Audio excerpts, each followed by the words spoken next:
হরে কৃষ্ণ। কীর্তনিয়া রীতা দাসীর এক দিদি বারুইপুর নিবাসী রুমি ভট্টাচার্য। সেই রুমি ভট্টাচার্য দিদি তার মা প্রণতি ভট্টাচার্যের মৃত্যুবার্ষিকীতে সন্ধ্যাবেলায় গোপালের শীতল ভোগ লাগিয়েছে। সেই গোপালের প্রসাদ চলে এসেছে মা মনসার ঘরে।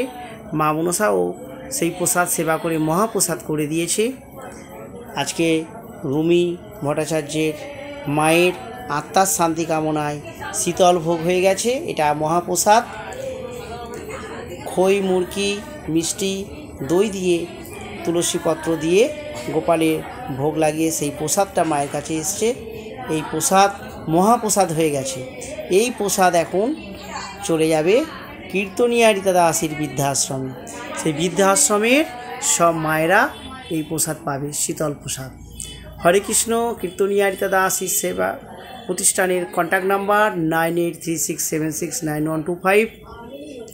অবশ্যই সবাইকে শেয়ার করো, কারণ সবাই যদি একদিন করে ভগবানের ভোগ লাগায় আর সেই প্রসাদ যদি মায়ের মনসার ঘরে শিবের কাছে আসে, সেই প্রসাদ মহাপ্রসাদ হয়ে যদি রীতা দাসীর আশ্রমে যায়, তাহলে মায়েদের জীবনটা সুন্দরভাবে অতিবাহিত হবে। মায়েরা এই প্রসাদ খেয়ে তাদের জীবনযাপন করবে। এইভাবে রীতা দাসীর আশ্রম চলছে।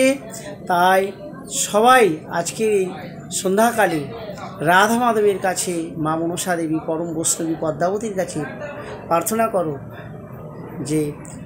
যে উদ্দেশ্যে রীতা দিদি আজকে ভোগ লাগিয়েছে গোবিন্দের, সেই মনোবাসনা যেন তার পূর্ণ হয়। নিতাই গৌর গোবিন্দ হরি বল হরি বল।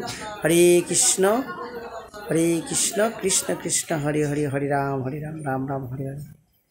সবাই ভালো থেকো, রাধা নামের সাথে যুক্ত থেকো, কৃষ্ণ নামের সাথে যুক্ত থেকো। হরে কৃষ্ণ।